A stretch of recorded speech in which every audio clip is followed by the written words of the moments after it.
वाल्मीकि शक्ति अमर रहे, वाल्मीकि शक्ति अमर रहे, वाल्मीकि शक्ति अमर रहे।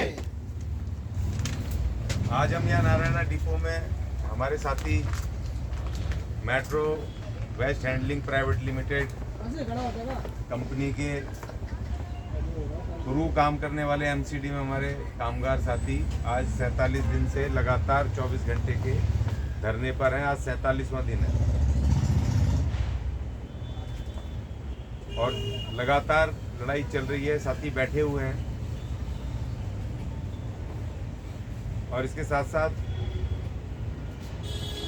मैं आपको एक बात और कहना चाहता हूँ, ये सूचना भी है कि 7 दिसंबर को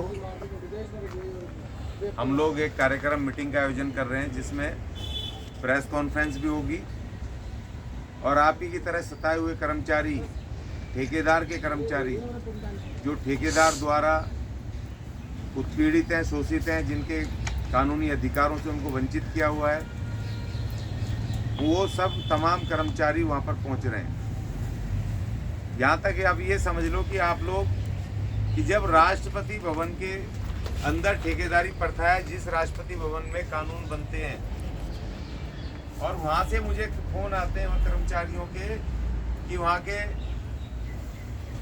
जो ठेकेदार है उनकी तनख्वाह लेट देता है, उनका बोनस नहीं दिया, उनके बहुत सारे जो और कानूनी सुविधाएं वो नहीं दे रहे हैं, सालाना छुट्टी नहीं देते। जब वहाँ पर शोषण है, राष्ट्रपति भवन, अब उससे बढ़ के और क्या चीज़ है। अभी मैं आज आ रहा हूँ, दूरदर्शन के कर्मचारी, सीजीएचएस के कर्मचारी, महिला आदमी बेचारे बरसों से काम कर रहे हैं, ठेकेदारी में पिस रहे हैं। और आज तो एक कर्मचारी ने मुझे ऐसा सवाल पूछ लिया, बेचारा सीनियर, बहुत 30 साल से काम कर रहा है वहाँ पर, सेंट्रल गवर्नमेंट की संस्था है, सेंट्रल गवर्नमेंट की। उसने पूछा जी क्या मैं 30 साल से काम कर रहा हूँ, क्या मिनिमम वेजेस पर ही काम करूँगा? मेरी सीनियरिटी कोई नहीं है, सालाना कोई बढ़ोतरी नहीं, कोई सीनियरिटी नहीं, कोई कुछ नहीं। मैं जब लगा था 30 साल पहले, तो आज भी मैं उसी हालत में काम कर रहा हूँ।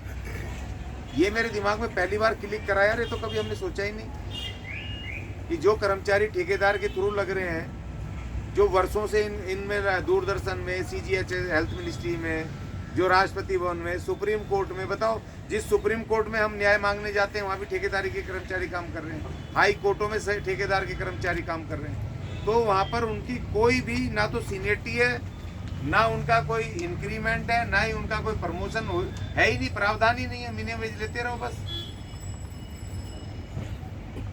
और मैंने आज पूछा कि भैया तुम्हारे यहाँ पर कोई परमानेंट सफाई कर्मचारी है? क्योंकि मैंने कहा भाई समान काम का समान वेतन के लिए तुम्हारा केस लगाता हूँ। वो कह रहे जी दूर दूर तक हमें पक्का सफाई कर्मचारी है हमारे डिपार्टमेंट में है ही नहीं। बताओ, मतलब सबसे ज्यादा अत्याचार सफाई कर्मचारियों के ऊपर की, उनके आदमी परमानेंट ही नहीं है। चलो ठेकेदारी है, कुछ ठेकेदार के हो, कुछ पक्के हो, यहाँ तो सारे ठेके पे हैं, 30-30 साल से, 20-20 साल से, 25-25 साल से। तो भाई उसके विरुद्ध अब एक लड़ाई, राजनीतिक लड़ाई हमें करनी पड़ेगी। क्योंकि देखो, हम बहुत बार ये कहते हैं, मैंने बहुत लोगों को सुना है, अरे किसी की भी सरकार बने, हमें क्या करना, हमें तो मेहनत करके कमाना है, रोटी खानी है, मेहनत करेंगे जब मिलेगी, ऐसे बोलते सुने ना बहुत सारे। लेकिन भैया वो गलत बोलते हैं, क्योंकि जो भी चलना है सब राजनीति से चलना है। जब जो सरकार बनती है, जो नीतियां बनाती हैं, उसी नीति से पूरा देश चलता है, उन्हीं नीतियों से प्रशासन काम करता है। अभी हमें सपने दिखा देते हैं हिंदू राष्ट्र बनाएंगे, ये हमें सपने बना देते हैं कि अब हम, मेरे को कल फोन आया एक मथुरा से, एक वाल्मीकि समाज के, बोलो जी अब हम श्री कृष्ण जन्मभूमि का अब वो आंदोलन चल रहा है और मुझे चेयरमैन बना दिया है और मैं आपके पास फोन कर रहा हूँ आपसे मिलना। मैंने क्यों मिलना भाई? मैंने इस मंदिर बनाने से क्या मिल जाएगा? जो अयोध्या का मंदिर बनाने से हमें लड्डू पेड़े मिल गए, वो तो पता ही चल गया ना हमारे लोगों की क्या दुर्गति हो रही है। भाई कुछ मिलना है क्या मंदिर बनाने से? ना ना जी। मैंने कहा तू क्यों हमारे लोगों को मरवाना चाहते हो? क्योंकि जब लड़ने जाएंगे वहां पर, किसी की मस्जिद तोड़ोगे, किसी का गुरुद्वारा तोड़ोगे, किसी का धार्मिक स्थल तोड़ोगे, तो झगड़ा होएगा नहीं होएगा? और जब वो मंदिर बन जाएगा तो तब उसमें पंडित जी कौन बनेंगे? हमें तब घुसने नहीं देंगे, सारे वही कब्जा कर लेंगे। और लड़ने मरवाने के लिए हमारे नौजवानों को हमारे ही लोग बुलवा रहे हैं। पहली बात तो ये कि उस लड़ाई से हमारा कुछ लेना देना नहीं है, क्योंकि हम तो वैसे ही भूखे मर रहे हैं भाई। चलो ये भी होगी, अयोध्या का मंदिर बन गया तो हमारे 1 लाख आदमी पक्के हो गए, तो तब भी मान ले कि चलो श्री कृष्ण मंदिर बनवा देंगे तो हमारे और 2-4 लाख आदमियों को रोजगार मिल जाएगा। भाई कोई फायदा तो हो हमें। भैया अयोध्या में राम मंदिर बनने से हमें कोई फायदा हुआ है क्या? और क्या सैकड़ों मंदिर बनवा लो, उससे मेरे बाप का क्या, मुझे क्या मिलना है, मेरे समाज को क्या मिलना है? तो ऐसी किसी भी उसमें मत आना। और अब हमने ठान लिया है कि 2025 में, अब 2 महीने बाद जो दिल्ली में चुनाव है, हम 70 की 70 सीट पे लड़ेंगे। अब हम सरकार अपने हाथ में लेंगे। हम 40 लाख हैं दिल्ली में, अपना वाल्मीकि मुख्यमंत्री बनाएंगे और अपनी सरकार बनाएंगे और अपने लोगों को उनका रोजगार देंगे, अधिकार देंगे, अपने हाथ से देंगे। वाल्मीकि शक्ति अमर है, वाल्मीकि शक्ति अमर है।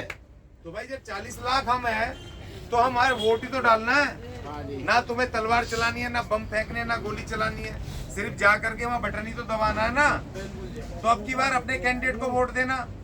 36 सीट जीतनी है और हमने अपनी सरकार बनानी है, तो अपने कलम से, गुरु महाराज वाल्मीकि जी की कलम से, बाबा साहब अम्बेडकर की कलम से हम अपने लोगों को उनके अधिकार खुद सहन करके देंगे, अपने लोगों को पक्का करेंगे, उनको सारे अधिकार देंगे। ठीक है जी। और हमें फ्री नहीं चाहिए, तुम्हारी बिजली पानी फलाने ढिकड़े हमें नहीं चाहिए फ्री। और हम फ्री वाले नहीं हैं, हम सदियों से मेहनत करके खाने वाले हैं। हमें तो हमारा पूरा हिस्सा 50,000 की तनख्वाह दे दो, हम तुम्हारा बिजली का बिल भी भरेंगे, पानी भी भरेंगे और डीटीसी के पैसे भी भरेंगे। भरेंगे ना?